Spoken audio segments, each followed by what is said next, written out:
औज़ुबिल्लाहिमिनश्शैतानिर्रजीम बिस्मिल्लाहिर्रहमानिर्रहीम। अस्सलाम वालेकुम स्टूडेंट्स, आज हम करेंगे आपकी केमिस्ट्री का यूनिट नंबर 8। टॉपिक का नाम है कैटलिस्ट और पेज है 133। सॉरी, कैटलिस्ट नहीं है, टॉपिक का नाम है रेस्पायरेशन और पेज नंबर है 133। रेस्पायरेशन एक ऐसा प्रोसीजर है, आपने इसके बारे में यही सुना होगा, सांस लेने को कहते हैं जी रेस्पायरेशन। कार्बन डाइऑक्साइड बाहर हमारी बॉडी से जाती है, ऑक्सीजन हमारी बॉडी के अंदर आती है। लेकिन respiration is not only belong to the breath. Respiration एक ऐसा प्रोसीजर है, ये बायोकेमिकल प्रोसीजर है। बायोकेमिकल प्रोसीजर्स वो होते हैं जो लिविंग ऑर्गेनिजम्स के अंदर होते हैं। ये कैसा बायोकेमिकल प्रोसीजर है जो हमारी बॉडी में होता है, तो उसके ज़रिए से हमारी बॉडी फूड के थ्रू एनर्जी बनाती है, ठीक है, बायोलॉजिकल सिस्टम में। तो आपने यहाँ से याद करना है, रेस्पायरेशन इज़ बायोकेमिकल प्रोसीजर या process in which energy is release from food in a biological system. During this procedure glucose oxidise होता है हमारी बॉडी में, और ग्लूकोज के ऑक्सीडाइज होने की वजह से एनर्जी हमारी बॉडी में रिलीज़ होती है।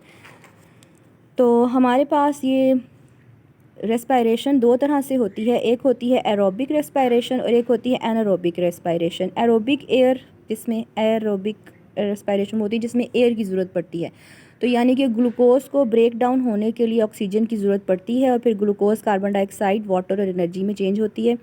Aerobic respiration that requires oxygen to break down glucose to release energy is called aerobic respiration. Next है आपके पास एनारोबिक रेस्पायरेशन।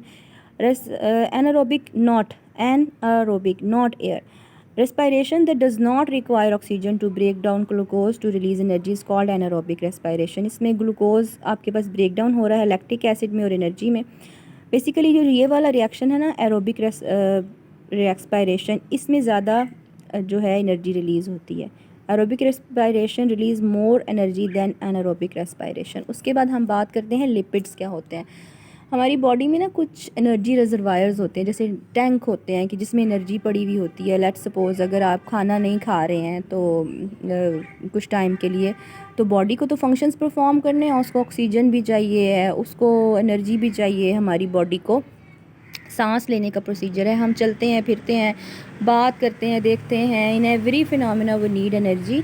तो अगर हम खाना नहीं खा रहे कुछ टाइम, तो हमारी बॉडी को जो एनर्जी रिज़र्व हुई हुई होती है वो लिपिड्स होते हैं जिसमें एनर्जी रिज़र्व होती है। लाइक अगर someone is going for exercise, तो उस टाइम पे उसको एनर्जी जो ग्लूकोज से मिल रही है वो सडन नहीं मिलेगी, वो ख़त्म हो जाएगी, तो फिर लिपिड्स जो हैं वो यूज़ हो रहे होते हैं और लिपिड्स से एनर्जी मिल रही होती है। तो आपने ये इस तरह से करना है। Lipids are important substance for building your body, they also act as reserve energy sources.